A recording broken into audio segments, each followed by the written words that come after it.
함께 보실 하나님 말씀 갈라디아서 2장 11절에서 21절까지 말씀입니다. 갈라디아서 2장 11절에서 21절까지 신약 성경 303쪽 정도에 있습니다.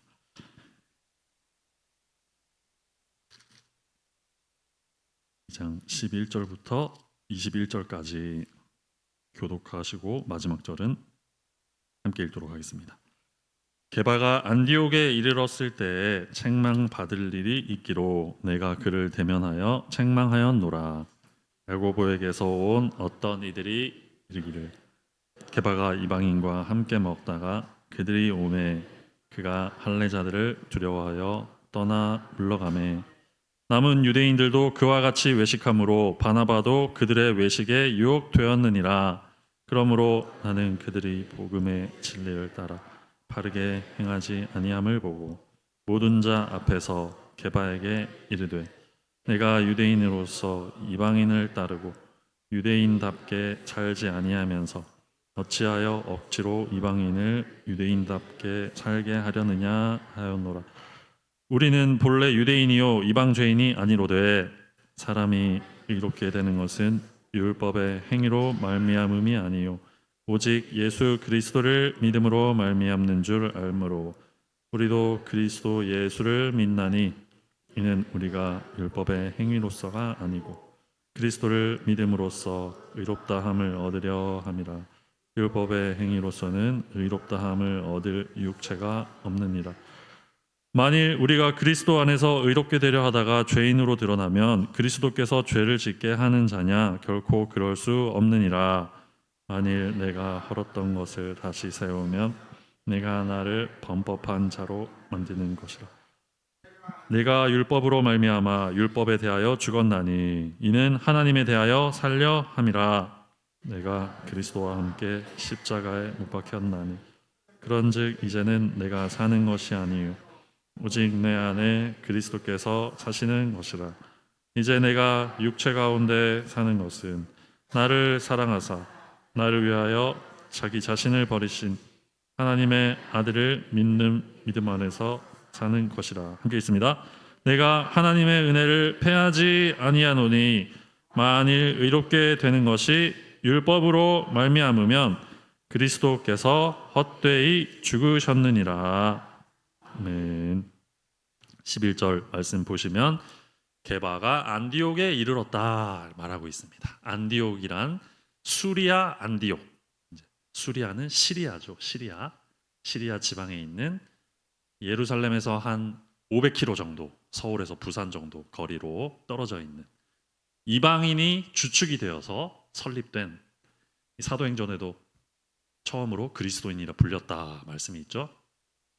이방인에 의해 세워진 이방인 지역에 세워진 최초의 교회로서 안디옥 지방은 바울이 머물렀던 곳이기도 하고 굉장히 중요한 지역이었습니다. 이방인의 지역에 교회가 세워진 안디옥 중요한 도시죠. 그래서 이제 베드로가 이제 그 지역을 방문했습니다. 베드로가 베드로는 이제 예루살렘의 본거지가 그쪽에 있었겠죠. 예루살렘의 초대 교회에서.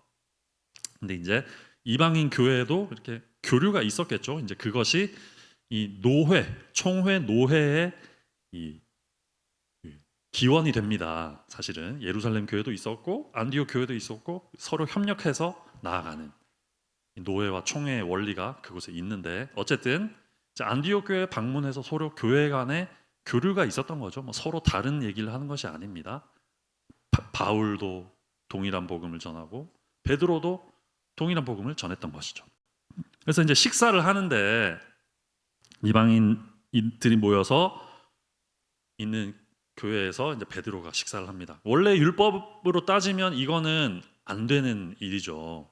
유대인의 율법에 따르면 이 음식 규례가 있기 때문에 지금도 그렇지 않습니까? 지금도 이제 예루살렘의 맥도날드에 가면 이 버거가 유대인 스타일 버거가 따로 판다고 합니다. 저도 가보지는 않았지만 얘기만 들었습니다. 그런 것처럼 이 음식 규례가 아주 철저하게 이들은 지키고 있었습니다. 음식 규례를. 그래서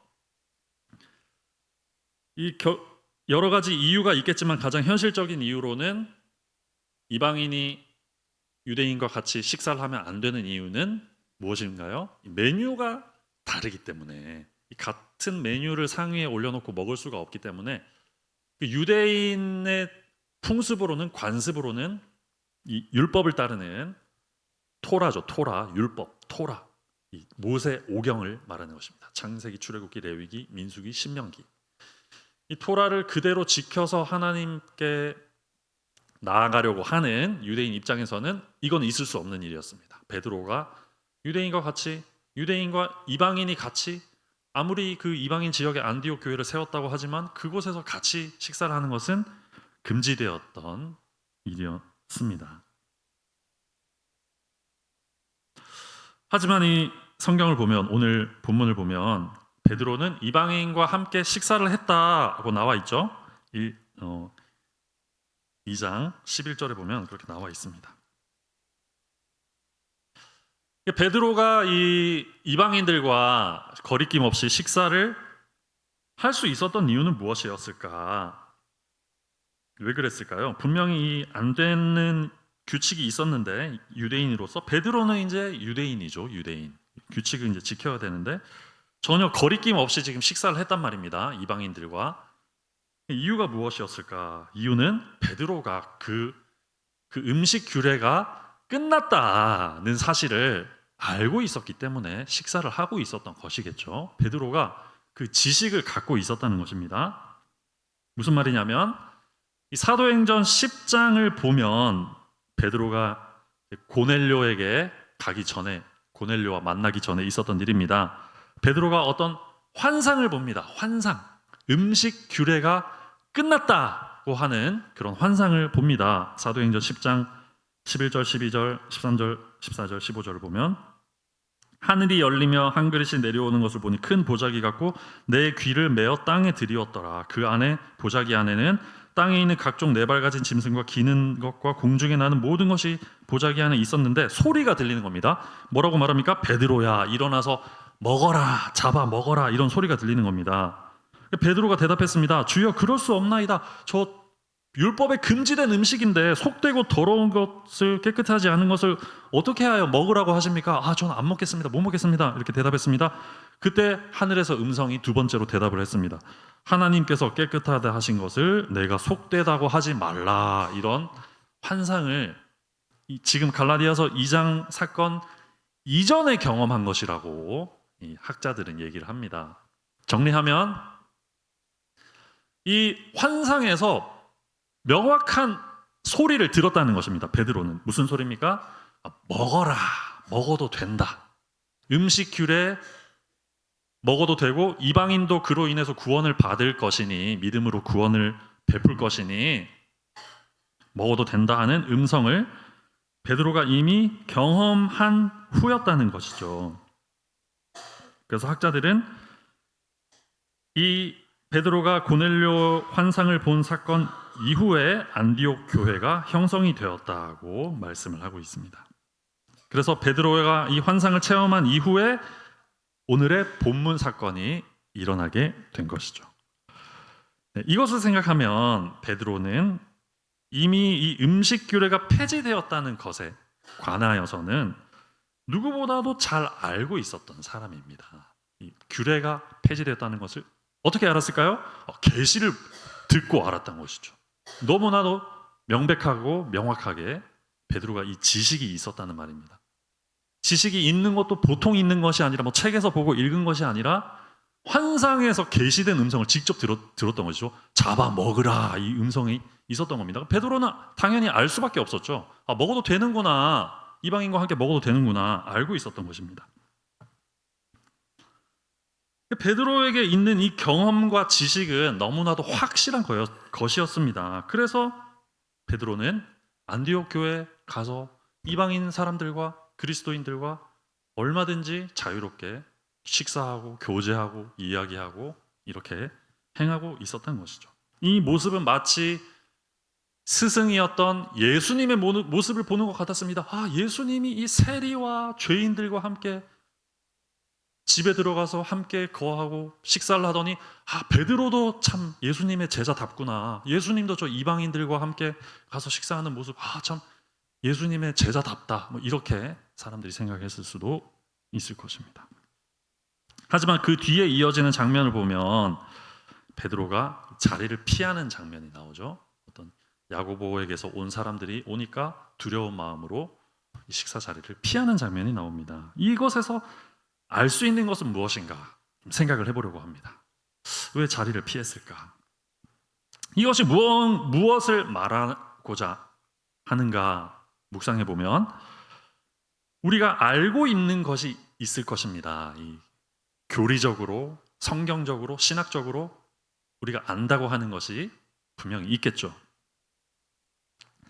그런데 우리가 안다고 생각하는 것과 실제로 지금 내가 실천으로 가지고 있는 것, 내가 그 신학에 기반한 신앙의 실천으로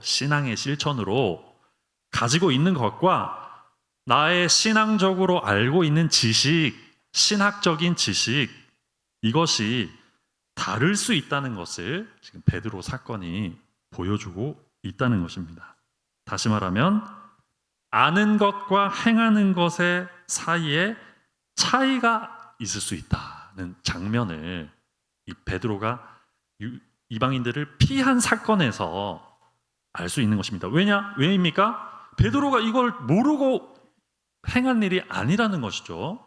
계시를 듣고 알고 있던 사람인데 실제로 사는 생활을 보니 괜찮다고 했는데 하늘에서 음성이 나서 잡아 먹으라고 했는데 실제로 사는 삶은 그것과 동떨어진 삶을 살고 있었던 것입니다. 우리도 마찬가지인 경우가 있습니다.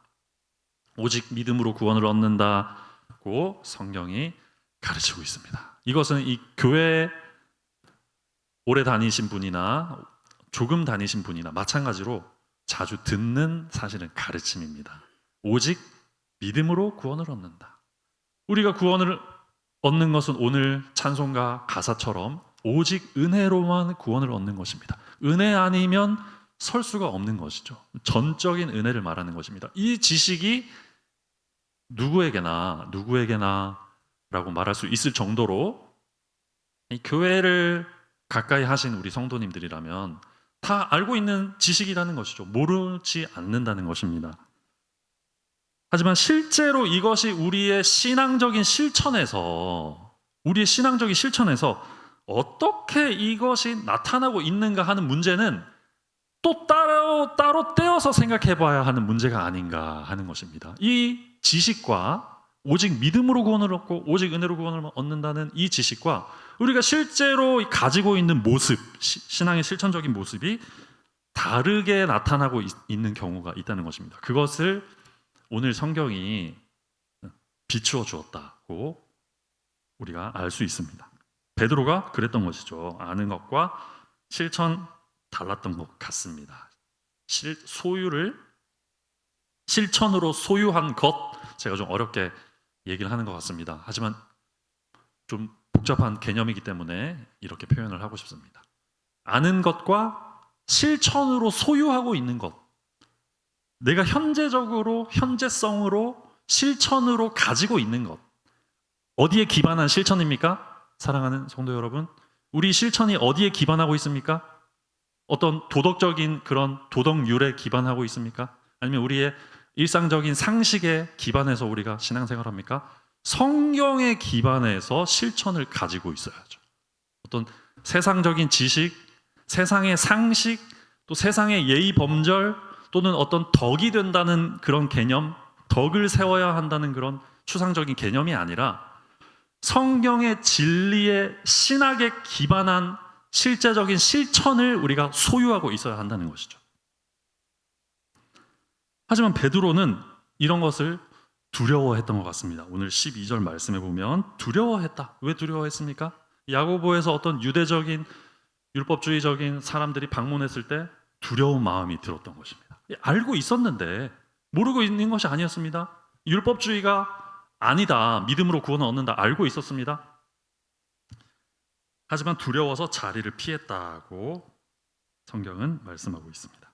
무엇이 두려웠나 생각해 봤더니 평판이 두려웠다고 하는 것입니다. 사람들의 평판이 베드로는 두려웠던 것 같습니다. 베드로는 복음의 순수성을 가지고 있는 어떻게 보면 그런 사람이었습니다. 예수님의 제자였습니다. 베드로가 해야 할 일은 복음의 그 순수성을 어떻게 쉽지 않은 이야기입니다. 결코 단순하게 우리가 얘기할 수는 없는 부분입니다. 무엇이냐면 우리가 알고 있는 신학적인 순수한 이 신학적인 성경적인 가르침이 있다는 것입니다. 무엇입니까? 오직 믿음으로 구원을 얻는 것이고 오직 은혜로만 우리가 하나님 앞에서 의를 얻는 것이라는 이 순수한 가르침을 정말 이 있는 그대로 불순물이 섞이지 않고 있는 그대로의 모습 그대로 올바른 실천으로 연결해서 그것을 자기의 실천으로 그 공동체 교회의 실천으로 확실하게 가지고 있어야 했었는데 베드로는 사람의 평판을 더 두려워한 그런 모습이 나타났다는 것입니다. 어떤 평판인가 좀 더 깊이 생각해 봤더니 베드로가 뭘 두려워했을까? 왜 두려웠을까? 자기는 알았는데 믿음으로 구원받는 거 알았는데 왜 유대인이 왔는데 왜 두려워했을까? 그래서 왜 자리를 피했을까? 결국에는 평판이 두려웠고 인정 욕구를 원했던 것이고 어떤 인정 욕구입니까? 율법을 잘 지키면 인정받는 것입니다. 어떤 일을 잘 행하고 드러나는 이런 행동을 잘 하면 사람들로부터 인정을 받을 수 있는 것이죠. 그런 인정 욕구. 그리고 행위를 드러냄으로 영적인 우월함을 과시하려는 과시 욕구. 이런 것들이 어떻게 보면 인정 욕구, 과시 욕구. 이것이 교회 안에서도 얼마든지 있을 수 있는 욕구인데 이 욕구를 우리가 한번 잘 더듬어서 좀 생각해 볼 필요가 있습니다. 왜 이런 욕구가 어디서부터 비롯되었을까? 왜 우리가 신앙적으로 과시하려고 하고 신앙적으로 인정받아야 안정감을 느끼는 뭔가 우리가 어딘가로부터 인정받아야 안정감 느끼는 어디로부터 비롯되었을까를 찬찬히 생각해 보면 이것이 율법주의의 부산물이구나.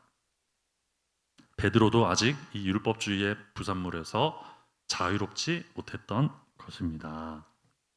다시 한번 말씀드리면 오직 믿음으로 구원을 얻습니다. 믿음이면 되는 것인데 그리고 성경도 그것을 강조하고 있는데 그리고 베드로도 계시를 보고 환상을 보고 잡아먹으라는 그 음성을 듣고 모르는 것이 아니었는데 실제적인 신앙의 실천으로 가지고 있는 내용과 모습을 보니 믿음 외에 다른 것도 더 있어야 되지 않나 하는 실천을 가지고 있었던 것입니다. 오직 믿음으로만은 부족하다고 하는 실천을 자기도 모르게 과시욕구, 인정욕구로 인해서 가지고 있었던 것이 행동으로 드러나게 된 것입니다. 그래서 바울이 책망을 하는 그런 아주 성경에서 보기 드문 장면이 나타난 것입니다.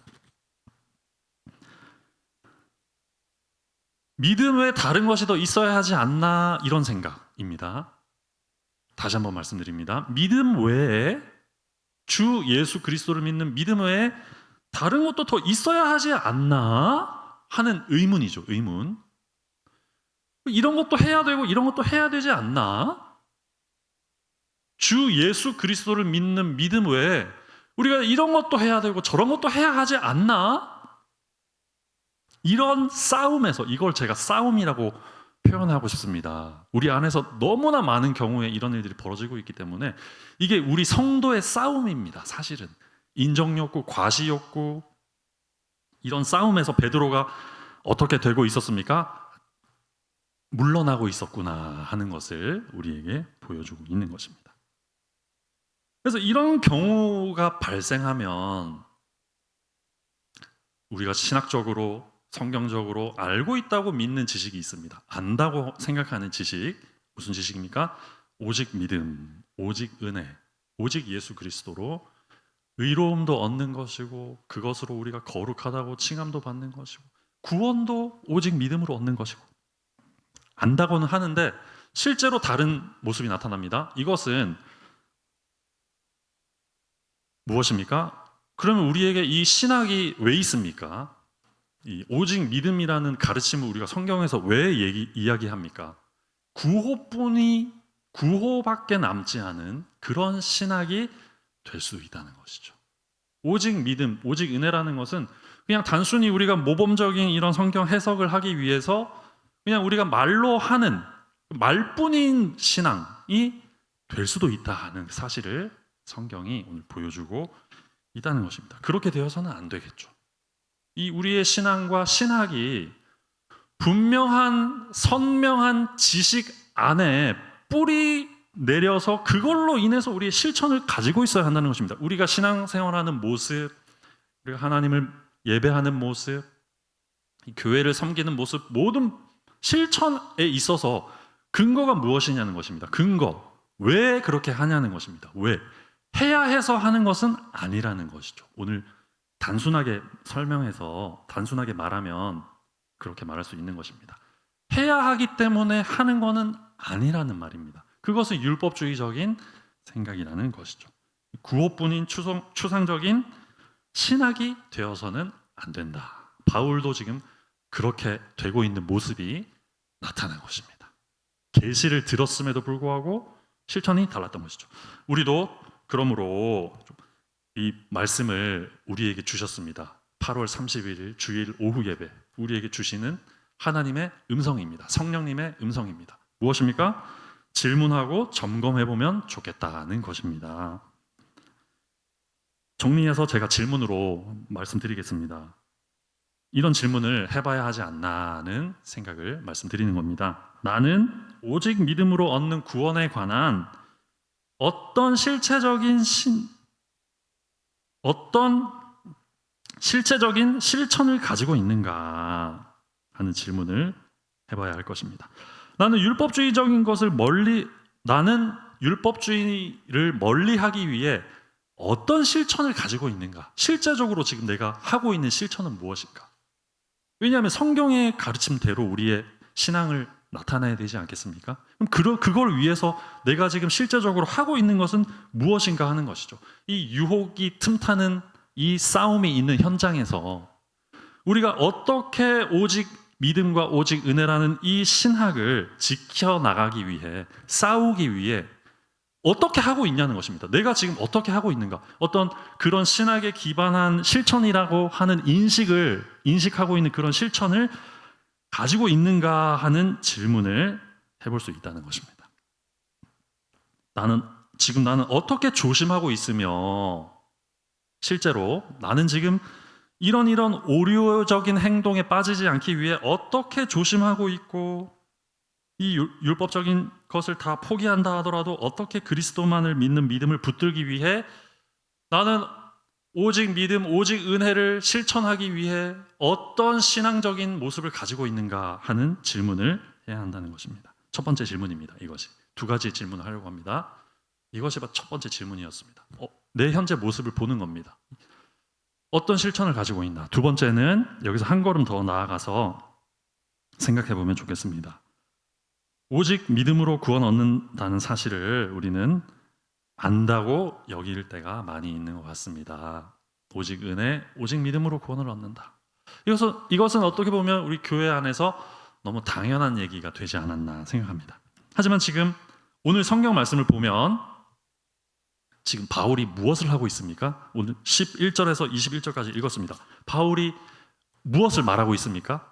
예수 그리스도의 십자가 복음을 오직 은혜, 오직 믿음으로 구원 얻는 복음을 누구에게 말하고 있습니까? 누구에게? 베드로에게 설명하고 있다는 것입니다. 베드로에게.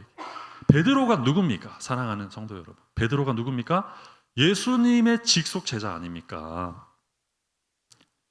지금 바울이 베드로에게 예수 그리스도의 복음에 대해서 설명하고 있다는 것은 무엇을 말하느냐?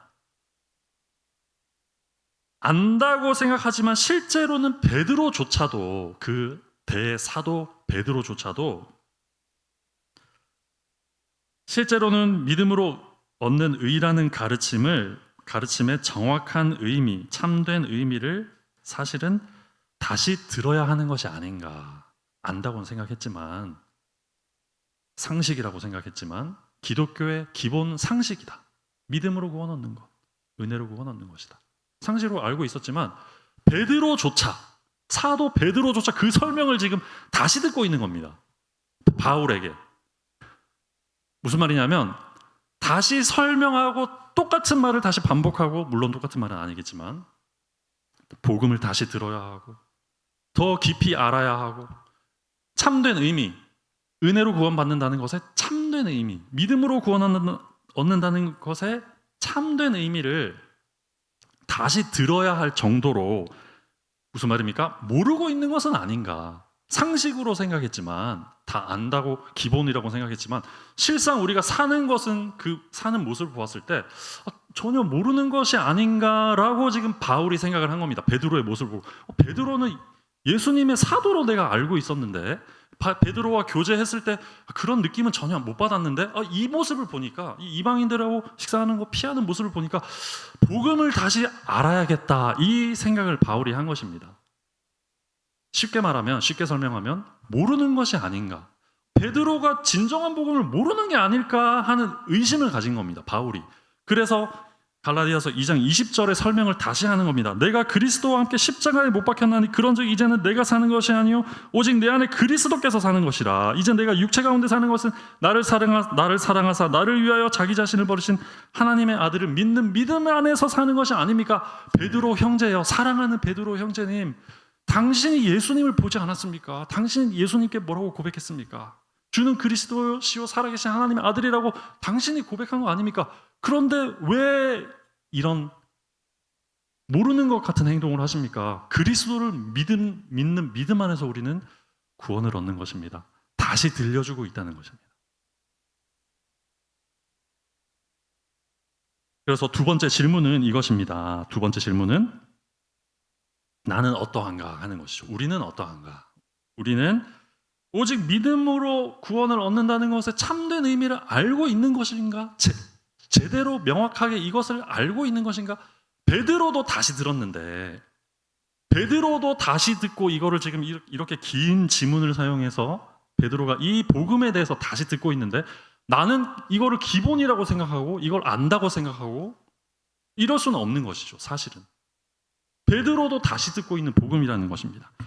알고 있는가 하는 질문이 두 번째로 우리에게 있을 수 있다는 것입니다. 만약에 이런 질문에 제대로 답할 수 없다 한다면 우리는 다시 원점으로 돌아가야 할 것입니다. 그 원점으로 돌아가는 내용이 바로 오늘 본문 내용이라는 것입니다. 갈라디아서 2장 16절부터 21절까지 바울이 베드로에게 설명합니다. 다시 설명합니다. 무엇에 관해 설명합니까? 복음에 관해서 설명하는 겁니다. 오직 믿음으로 구원을 얻는 것입니다. 사랑하는 베드로 형제님, 우리는 오직 은혜로만 구원을 얻는 것입니다.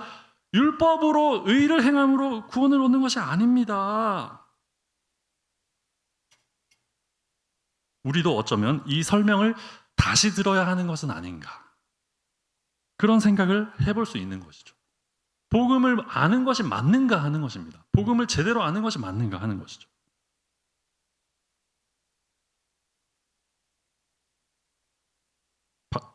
바울이 베드로에게 한 내용을 간단하게 정리를 하면, 예수를 믿는 믿음이 사람을 의롭게 하는 것이지 종교적인 의무를 잘 이행하는 것이 목표가, 쉽게 말하면 편한 표현으로 하자면 이 종교적 의무를 하는 것이 목표가 아니라는 것이죠. 종교 생활을 열심히 하는 것이 목표가 아닌데, 예수를 아는 것이 우리 목표인데, 예수를 믿는 것이 목표인데 왜 그렇게 합니까? 이 얘기를 하고 있는 것입니다. 사람들은 말합니다. 이렇게 해야 된다, 저렇게 해야 된다, 이런 얘기를 많이 합니다. 이런 것을 해야 한다, 저런 것을 해야 한다, 왜 이걸 이렇게 하느냐, 왜 저거를 저렇게 하느냐, 많은 말을 합니다. 하지만 이것이 교회의 초점은 될 수 없다는 사실을 반드시 기억할 필요가 있습니다. 해도 되고 안 해도 된다. 해도 되고 안 해도 됩니다. 그 대신 먼저 예수를 똑바로 믿어야 합니다. 해도 되고 안 해도 됩니다. 예수를 똑바로 먼저 믿어야 하는 것이죠. 해도 되고 안 해도 됩니다. 먼저 예수님을 제대로 아는 것이 중요한 것입니다. 해도 되고 안 해도 됩니다. 하지만 먼저 그 대신 먼저 예수님과 더 가까워지는 것이 필요한 것입니다. 하는 것이 중요하고 안 하는 것이 중요한 게 아니라 예수를 사랑하는가 사랑하지 않는가, 예수를 아는가 모르는가, 예수와 가까운 상태인가 멀어진 상태인가, 예수의 복음을 얼마나 깊이 알고 있는가 잘 모르는가, 해야 된다 안 해야 된다를 말하기 전에 이 믿음, 예수 그리스도에 관한 믿음, 이것에 초점을 두어야 한다는 사실입니다. 우리도 마찬가지겠죠. 해도 되고 안 해도 되는 것입니다. 하지만 예수님이 나를 위해 행하신 것이 무엇인지는 알아야 합니다. 해도 되고 안 해도 되지만 예수님이 우리를 위해 당하시고 참으신 것이 무엇인지, 예수님의 복음이 나에게 무슨 의미가 있는지 이것은 알아야 한다는 것입니다. 말씀을 정리하고 마치도록 하겠습니다. 성경은 급진적으로 얘기합니다. 아주 급진적입니다. 우리가 받아들이지 못할 만큼, 온전한 실천으로 가지기가 매우 힘들 만큼 급진적으로 얘기합니다. 무엇을 얘기합니까?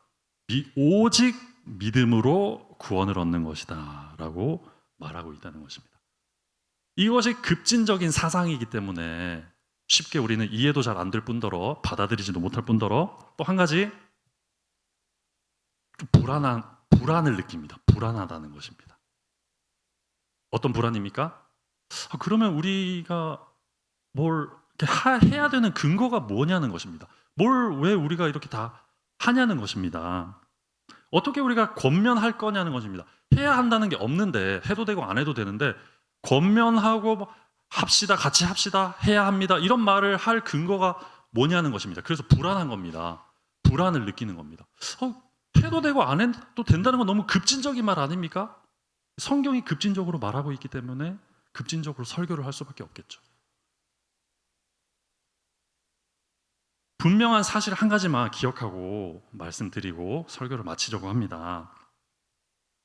불안해하지 않아도 된다는 것입니다. 이것으로 인해 불안할 필요는 없다는 사실을 결론적으로 말씀드립니다. 왜 그렇겠습니까? 왜 그렇습니까? 분명한 사실은 나를 위해 자기 목숨을 내어주셔서 나를 살려주시고 대신 죽으신 예수를 똑똑하게 알고 믿는 신자가 된다면, 나를 대신해서 생명을 버리신 하나님의 아들에 관해 분명하고 확실하게 내가 확신하게 된다면, 이 믿음을 굳건하게 가지게 된다면 기도해야 합니다. 예배 나와야 됩니다. 예배 참석해야 됩니다. 찬양해야 됩니다. 일찍 나와야 됩니다. 이런 얘기가 의미가 없어진다는 것입니다. 해야 합니다. 해야 됩니다. 왜 안 합니까? 해야죠. 해야 합니다. 이런 말할 필요가 없어진다는 것입니다. 왜 그렇습니까?